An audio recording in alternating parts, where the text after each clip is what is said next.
Welcome बच्चों। आज हम लोग रिलेशन से स्टार्ट करेंगे।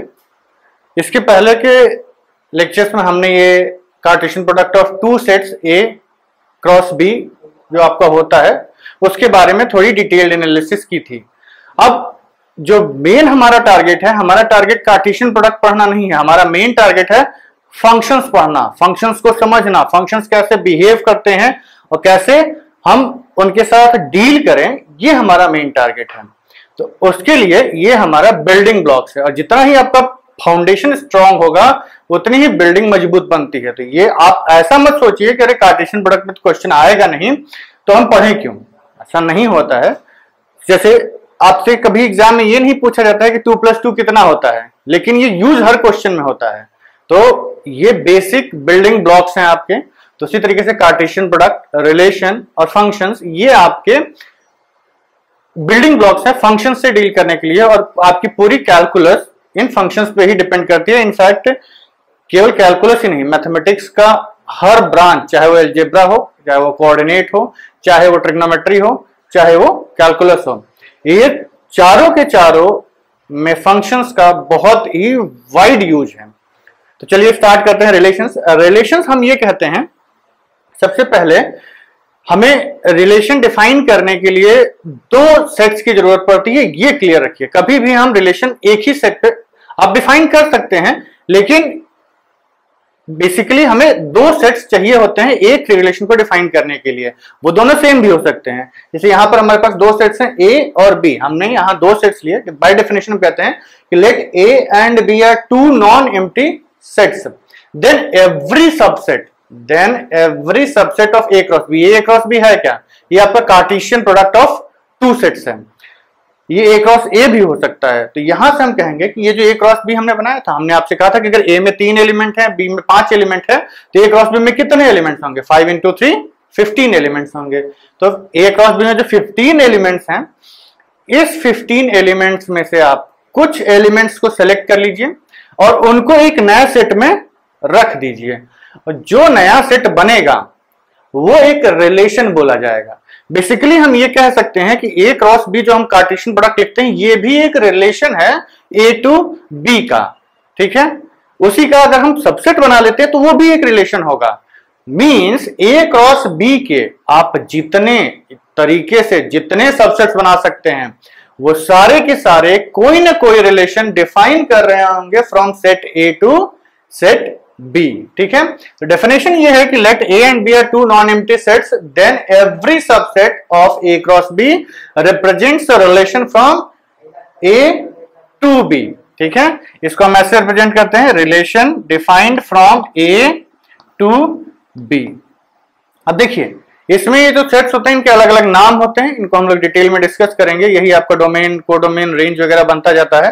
तो रिलेशन लिखने का तरीका है relation from A to B.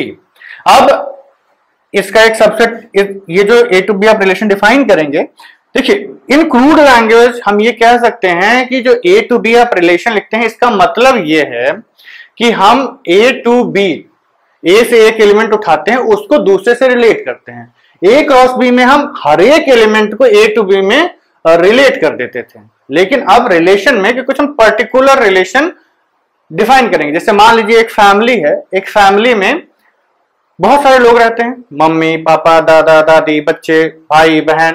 तो अगर आप कहें तो ये जो फैमिली है इसमें everybody is related to everybody else.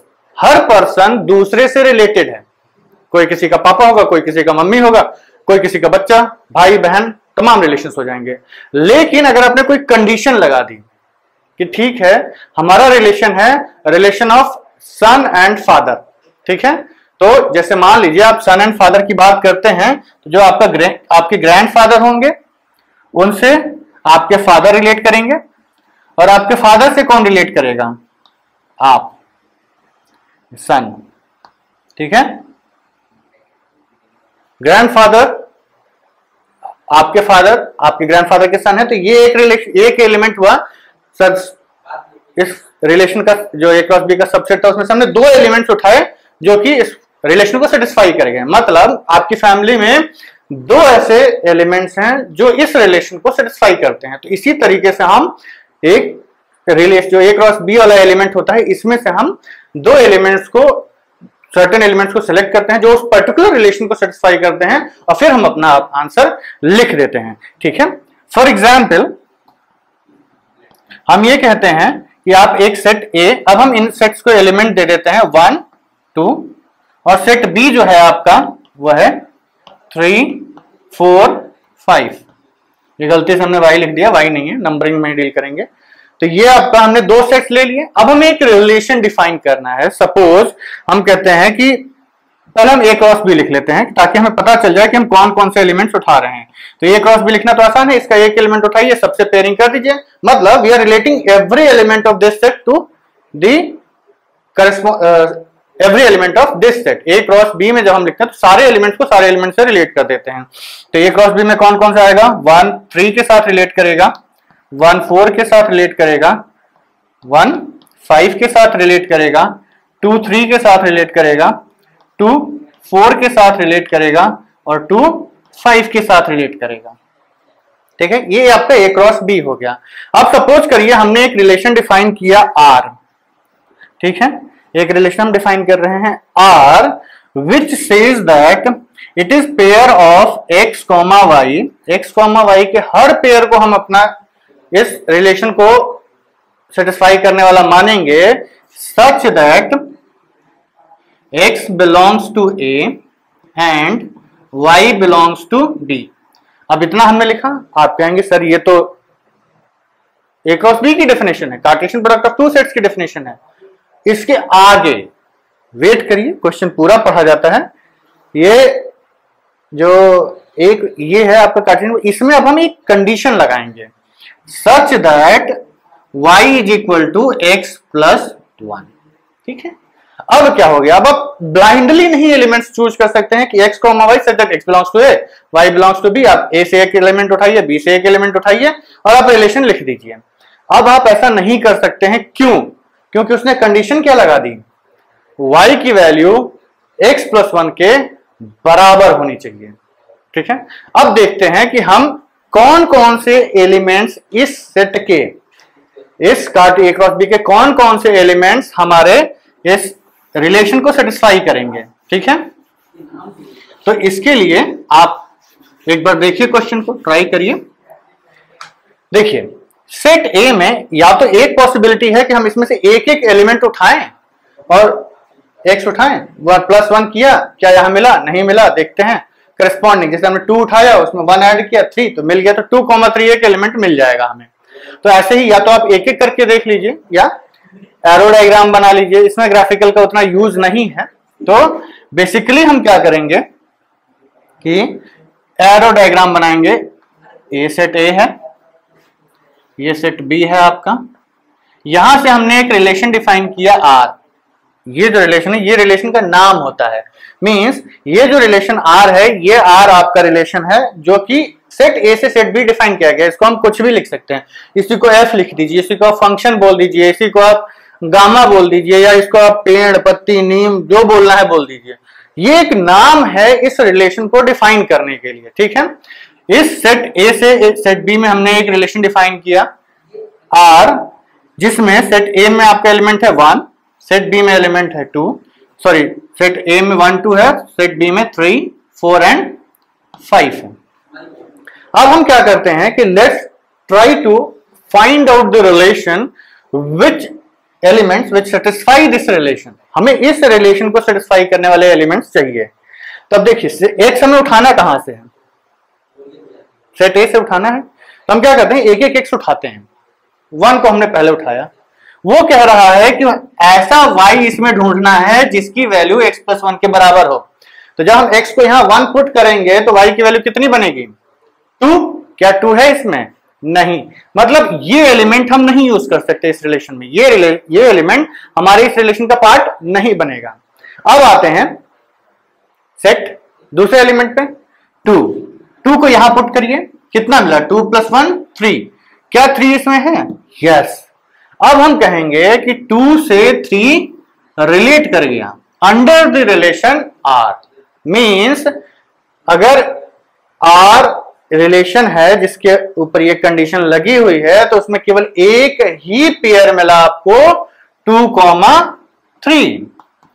अगर आप रोस्टर फॉर्म में लिखना चाहते हैं तो ये है आपका relation R. Set builder form में लिखा हुआ है रिलेशन आपको, उसको आपने एरो डायग्राम में बनाया। देखिए टोटल यहां पे आपको एलिमेंट्स मिलते कितने, 1 3 से रिलेट होता है लेकिन यहां नहीं कर रहा है, 1 4 से रिलेट होता है लेकिन यहां नहीं कर रहा है, 1 5 से भी रिलेट करता है कार्टेशियन प्रोडक्ट में लेकिन यहां नहीं कर रहा है। सिमिलरली 2 भी इन सबसे रिलेट करेगा लेकिन उसमें से केवल 2 3 ही ऐसा है जो इसको सेटिस्फाई कर रहा है। जब आप यहां x की वैल्यू 2 पुट करेंगे उसमें 1 ऐड करेंगे तो y की जगह क्या मिलेगा, 3। मींस यहां पर हम सेट A के एलिमेंट पुट करेंगे, यहां सेट B के एलिमेंट करेंगे according to the variables defined in this set builder form. ठीक है, आई होप इतना आपको क्लियर हो गया होगा। अब हम एक चीज और ध्यान रखिए, ये जो है ये सबसेट होता है किसका, A क्रॉस B का। आप A क्रॉस B में देखिए क्या आपको ये एलिमेंट दिखाई दे रहा था, ये जो एलिमेंट है ना 2 क्रॉस 2,3। अब बच्चों कुछ इंपॉर्टेंट पॉइंट्स हैं जो कि आपको समझने हैं और इनको याद रखना है। ठीक है, इस पर डायरेक्टली बेस्ड छोटे छोटे क्वेश्चंस बनाए जा सकते हैं। जैसे हमने आपको पहले बताया था कार्टेशियन प्रोडक्ट में कि if n A is equal to p, n A क्या होता है, it represents the number of elements present in set ए।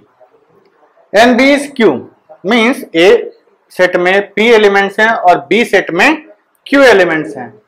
तो ए क्रॉस बी में कितने एलिमेंट्स होंगे, I hope you remember p into q, ये आपके नंबर ऑफ एलिमेंट्स होंगे इन ए क्रॉस बी।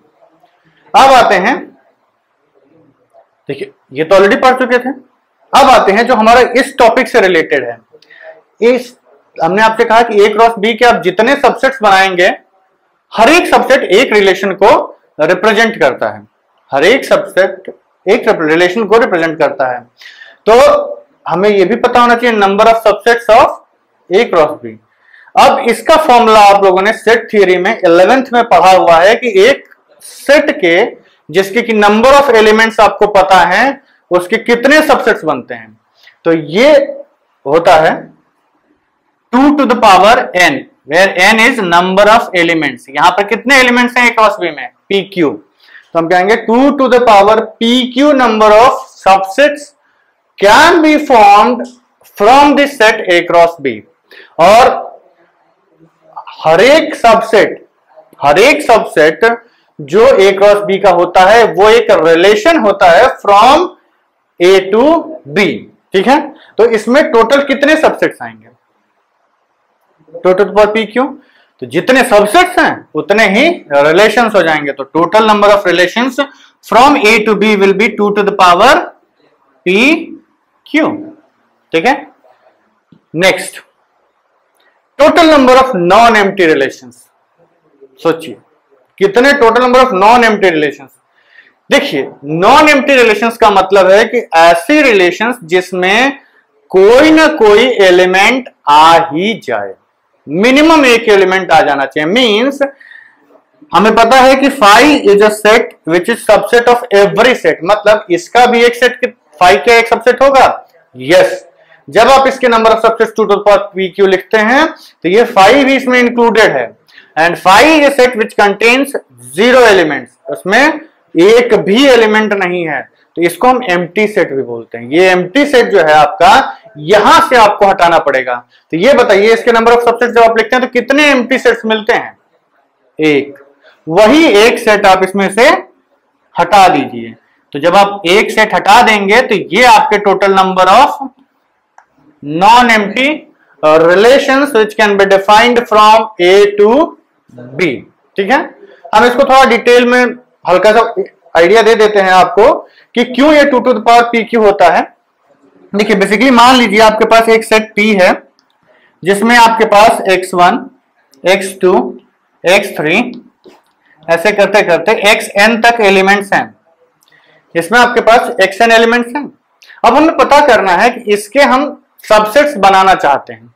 ठीक है, इसके हम सबसेट्स बनाना चाहते हैं तो हम ये पता करें टोटल कितने सबसेट्स बना लेंगे। भाई 1 2 होते तो काउंट कर लेते बना बना के, बट हाउ मेनी, तो अब क्या करेंगे, इसका एक तरीका होता है।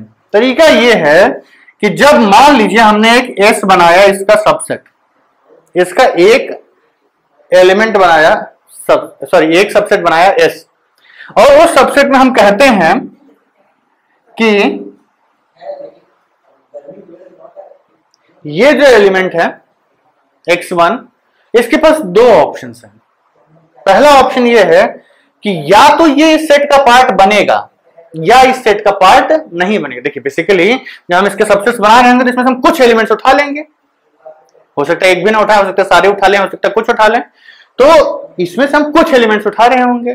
तो जब आपने इसमें से सर्टेन एलिमेंट्स सेलेक्ट कर लिए होंगे तो इट इज क्वाइट पॉसिबल, इस बात की पूरी पूरी संभावना है कि x1 उसमें हो भी सकता है या x1 उसमें नहीं भी हो सकता है। तो आप ये कहेंगे सर इसका क्या, इस स्टेटमेंट का क्या मतलब है, पूरी पूरी संभावना है कि हो सकता है? भाई दो ही पॉसिबिलिटीज है ना, कि जब हम चूज कर रहे होंगे तो या तो x1 को चूज करेंगे या x1 को चूज नहीं करेंगे। तो बेसिकली इस x1 के पास ऑप्शंस कितने बने? दो ऑप्शंस बने, या तो ये सिलेक्ट होगा या रिजेक्ट हो जाएगा। भाई आपको एग्जाम देने जाते हैं तो दो ही पॉसिबिलिटीज होते हैं ना, या तो हम इसको सेलेक्ट करेंगे या इसको नॉट सेलेक्ट करेंगे। इसी तरीके से इसके पास कितने ऑप्शंस होंगे? दो। इसके पास कितने होंगे? दो। इसी तरीके से हर एलिमेंट के पास कितने ऑप्शंस हो गए? दो। तो या इधर देखिए जब और होता है तो हम ऐड करते हैं और जब एंड होता है तो मल्टीप्लाई करते हैं। तो x1 is either selected or not selected and x2 is either selected not selected, x3 either selected not selected, और सब एंड से कंबाइन हो रहे हैं। तो इन सारे को हम क्या करेंगे? मल्टीप्लाई करेंगे। मींस इसके पास दो ऑप्शंस, इसके पास दो ऑप्शंस, और इन सबको हम मल्टीप्लाई करेंगे तो कितनी बार आपका मल्टीप्लिकेशन बनेगा? 2 to the power n। मतलब अगर एक सेट में n एलिमेंट्स हैं तो टोटल नंबर ऑफ सबसेट्स कितने बने?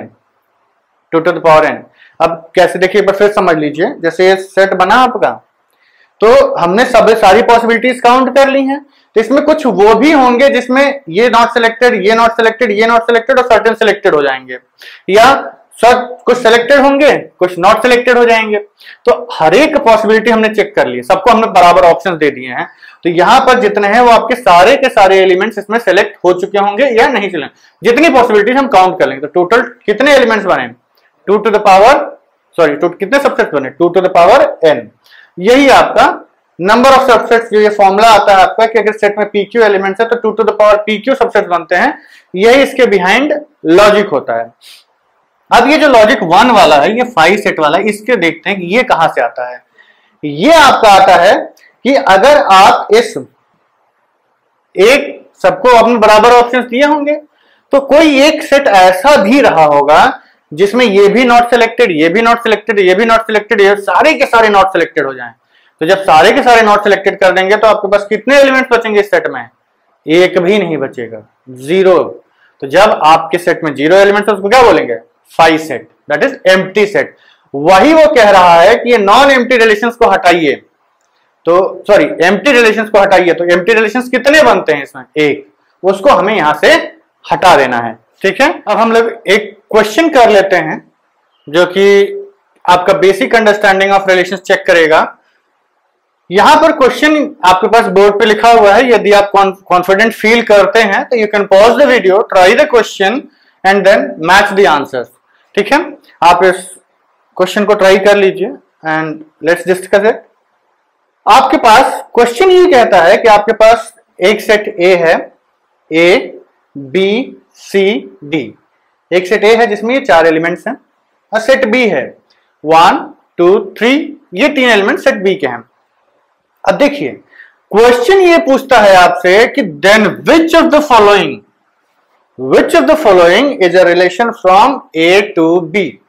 ए टू बी में कौन कौन से ये जो रिलेशंस यहां लिखे गए हैं, ये रिलेशंस ए टू बी एक रिलेशन डिफाइन करता है, ठीक है। ए टू बी एक रिलेशन डिफाइन करता है। यहां पर टोटल आपको 4 रिलेशंस दिए गए हैं, R1 एक रिलेशन, R2 एक रिलेशन, R3 R4, और इन सब का रिप्रेजेंटेशन आपको रोस्टर फॉर्म में दिया हुआ है। ये रोस्टर फॉर्म में आपको चेक करना है कि whether can we say that this is a relation from A to B. क्या हम ऐसा बोल सकते हैं कि ये रिलेशन ए टू बी में है? यदि हाँ तो आपका आंसर यस होगा, नहीं तो नो होगा। अब ये बताने की जरूरत नहीं है, बट ठीक है। देखिए A1 एक एक करके डिस्कस करना स्टार्ट करते हैं। देखिए relation A to B define करना है तो सबसे इंपॉर्टेंट चीज क्या है? ये सबसेट्स जो बने हुए हैं किसके सबसेट्स होने चाहिए? ये सारे के सारे ए क्रॉस बी के ही सबसेट होने चाहिए, ए क्रॉस बी के ही सबसेट होने चाहिए। तो अब ए क्रॉस बी के subsets let's check it. A cross B लिखने की जरूरत नहीं है, हमें यहां पर सारे एलिमेंट्स तो मिलने नहीं वाले, will be getting only selected elements in the relation. तो इन सेलेक्टेड एलिमेंट्स को हम चेक कर लेते हैं ए क्रॉस बी में। तो देखिए ये होता है आपका पहला सेट उठाते हैं A1, क्या ये ए क्रॉस बी का एलिमेंट है? यस। पहला कंडीशन क्या होती है कार्टेशियन प्रोडक्ट के लिए, ए क्रॉस बी के लिए? कंडीशन ये होती है कि पहला एलिमेंट सेट ए का, ये जो पहला एलिमेंट है ये आपका पहले सेट से आए और दूसरा एलिमेंट दूसरे सेट से आए। ये तो भाई सही है। Let's check this second one, 2, b। यहां तो कुछ गड़बड़ लग रही है। 2 किस सेट का एलिमेंट है? सेट बी का एलिमेंट है ये। तो 2 सेट बी का एलिमेंट होने की वजह से ये ए क्रॉस बी में नहीं जा पाएगा। क्यों? क्योंकि पहला एलिमेंट दूसरे सेट से उठा लिया गया है, तो ये एलिमेंट गलत हो गया। चेक कर लेते हैं for the sake of practice कि तीसरा क्या सेटिस्फाई कर रहा है। तो तीसरा देखेंगे सेटिस्फाई कर रहा है, सी पहले सेट से है और D3 दूसरे सेट से है। ठीक है, तो यहां पर हम इसका रीजन देंगे कि नहीं, no this is not a relation from A to B because since 2, b is not an element of A cross B. ठीक है, ए क्रॉस बी का 2, b एलिमेंट नहीं है। अब रिलेशन R2 पे आते हैं। R2 says A,1, क्या ये सही है? यस। A सेट A से आया है, 1 सेट B से आया है, ट्रू। D3 ये भी सही है, B2 ये भी सही है और B3 ये भी सही है। अब देखिए इसमें आप ये मत सोचिएगा कि D1, D2, C2 ये सब नहीं दिख रहे हैं, हमें सर्टेन एलिमेंट्स दिएंगे। ये एक ऐसा रिलेशन है जो इनको रिलेट कर देता है, तो कहेंगे yes this is a relation from set A to set B। R3 पे आते हैं। R3 में 1 है, ये तो पहला वाला ही गड़बड़ हो गया। 1 कहां से आ गया? सेट B से आ गया ना। 2B भी गड़बड़, 3C भी गड़बड़। ये रिलेशन अगर इफेक्टिवली देखा जाए तो ये इसको हम क्या कह सकते हैं, एक रिलेशन डिफाइन हो जाएगा। A टू B नहीं है, ये किससे है? B टू A है। उल्टा देखिए, हर एलिमेंट पहला एलिमेंट सेट B से उठा लिया गया है और दूसरा एलिमेंट सेट A से उठा लिया गया है। तो it means this is also not a relation from A to B because अब इसमें तो सारे के सारे elements he A cross B के सबसेट्स नहीं हैं। ठीक है, तो हम 1-2 लिख देते हैं। 1A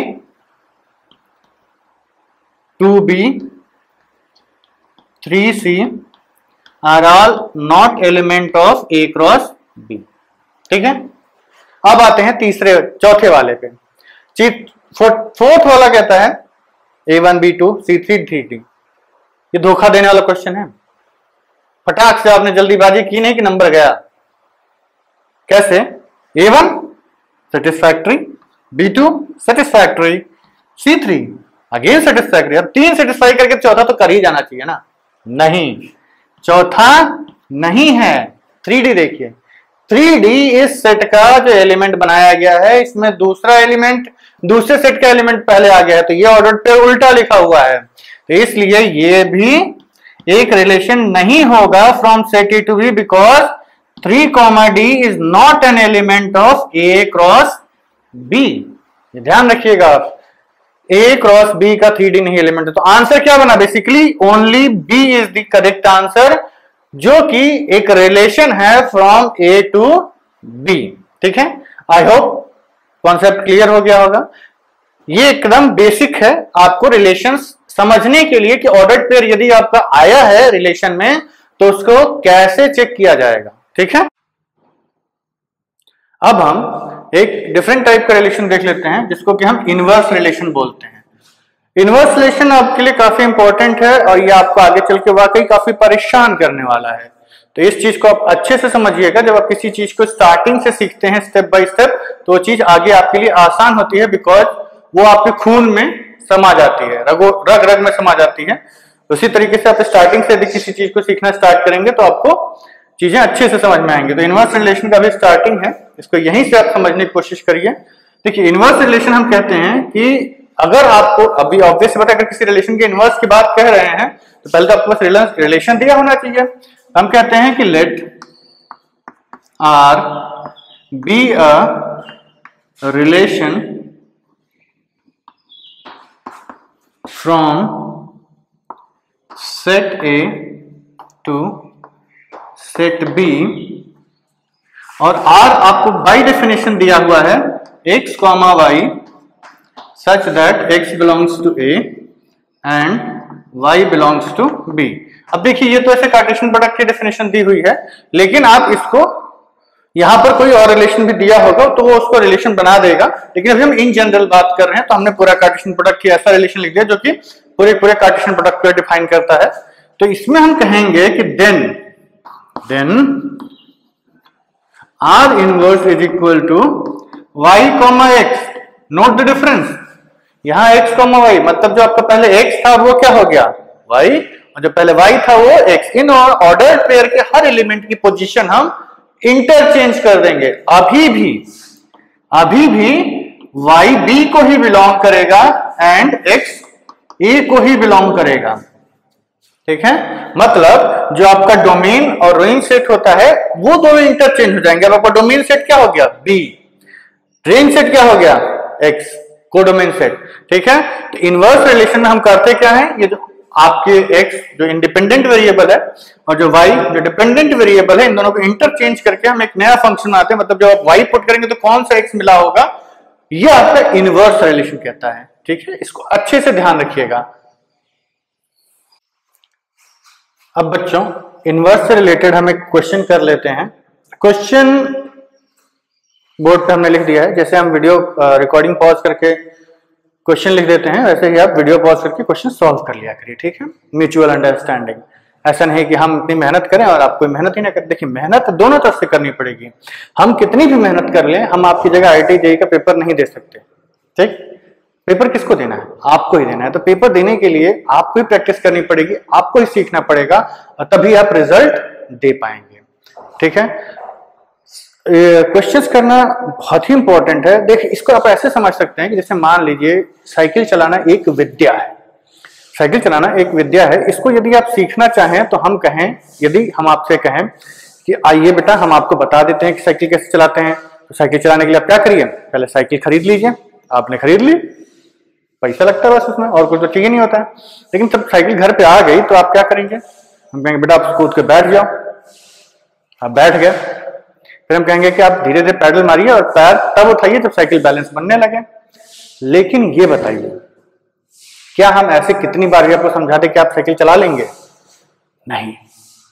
फिर कोई और ज्ञानी बाबा आपको मिले, वो बोलेंगे गूगल पे वीडियोस देखो तुरंत सीख जाओगे। तो मान लिया आपने भाई गूगल खोला, गूगल बाबा को पूछा, ओके गूगल बाबा tell me how to ride a bicycle. उन्होंने यूट्यूब पे 50 तो वीडियोस दे दिए। ठीक है, आपने देखा, बैठ के 5000 घंटे आपने वीडियोस देख लिया। ठीक है, क्या आप बताइए उसके बाद साइकिल चलाना सीख जाएंगे? नहीं। फिर भी आपको साइकिल चलानी नहीं आएगी। इनफैक्ट आप दुनिया का सबसे टैलेंटेड डिमॉन्स्ट्रेटर, एक्सप्लेनेटर जो भी कह लें, ले आइए और आप वो आपको समझा दे और आप साइकिल चला लें, ये नहीं होता। करना क्या पड़ता है कि आपको खुद साइकिल में बैठना पड़ता है, खुद चलाना पड़ता है, 2-4 बार गिरना पड़ता है, फिर आपको समझ में आता है कि how to ride a bicycle.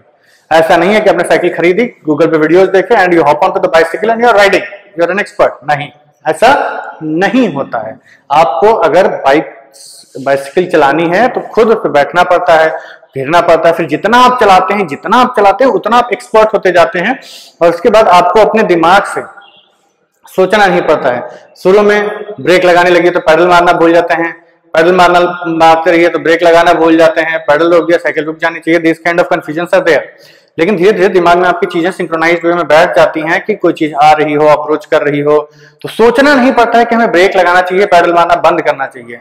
उस टाइम दिमाग आपका अपने आप पैरों को सिग्नल देता है, पैर रुक जाते हैं, हाथ ब्रेक दबा देते हैं, साइकिल रुक जाती है। जैसे साइकिल की स्पीड धीमी होती है, आप एक पैर नीचे रख के साइकिल को सपोर्ट देकर रोक लेते हैं, ठीक है। लेकिन ये तो सोचना नहीं पड़ता, क्यों? क्योंकि आपने इतनी प्रैक्टिस कर ली है साइकिल चलाने की, you are an expert in this material. उसी तरीके से आप क्वेश्चंस करिए मैथमेटिक्स में। अभी तो खैर बेसिकली हम लोग थियरी पढ़ रहे हैं मोस्टली, इसके बाद जब हम लोग ग्राफ्स वाले पोर्शन पे आएंगे और क्वेश्चंस फंक्शंस पे आएंगे तो उसमें हम बहुत सारे क्वेश्चंस करेंगे। तो क्वेश्चंस करना सबसे ज्यादा इंपॉर्टेंट है, क्योंकि यही चीजें आपके दिमाग में बैठाएंगी कि चीजों को एक्चुअली करा कैसे जाता है। तो ठीक है, आपको क्वेश्चन दिया गया है कि late a set A containing elements 1 2 3 4 5 6 7 8 9 10 and R is defined by x plus y is equal to x plus 2y is equal to 10 and xy belongs to A। आपको बताना है कि इन चारों में से कौन सा R का इनवर्स फंक्शन हो सकता है, ठीक है। तो पहले हमें क्या करना होगा, पहले हमें निकालना होगा R। तो लेट्स फाइंड R। R के लिए आपको दिया हुआ है कि x plus 2y is equal to 10। अब देखिए, हमने आपको पहले ही कहा था कि कभी फ्रैक्शनल चीजें अवॉइड करनी चाहिए। तो यहां से हमें x की वैल्यू, अगर हम y की वैल्यू निकालते हैं, इन जनरल हमारा क्या होता है, y is equal to in function of x होता है।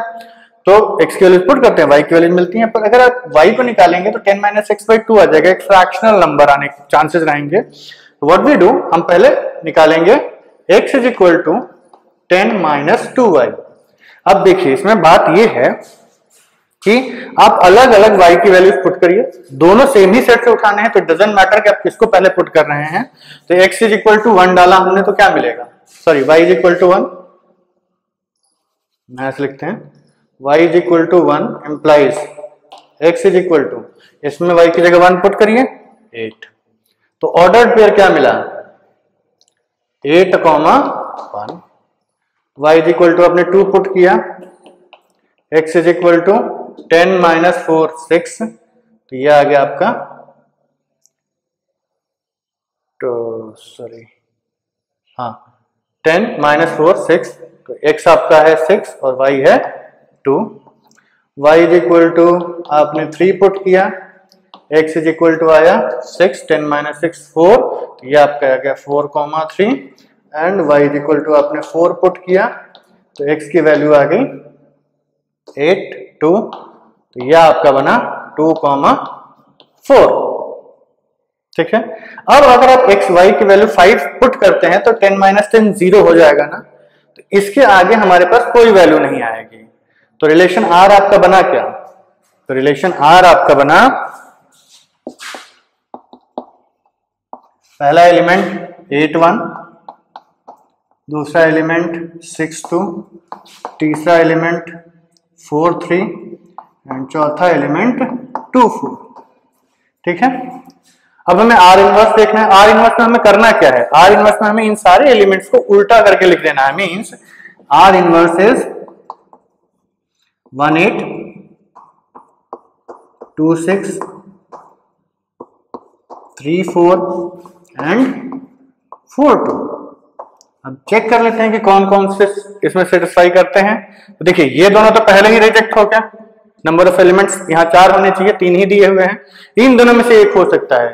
तो इसको चेक करना स्टार्ट करते हैं। पहला एलिमेंट ऑर्डर्ड पेयर 2, 4, क्या इसमें दिख रहा है, नहीं, इसमें दिख रहा है। 4, 3 वो भी इसी में दिख रहा है, 6, 2 वो भी इसी में दिख रहा है, और 8, 1 ये भी इसी में दिख रहा है।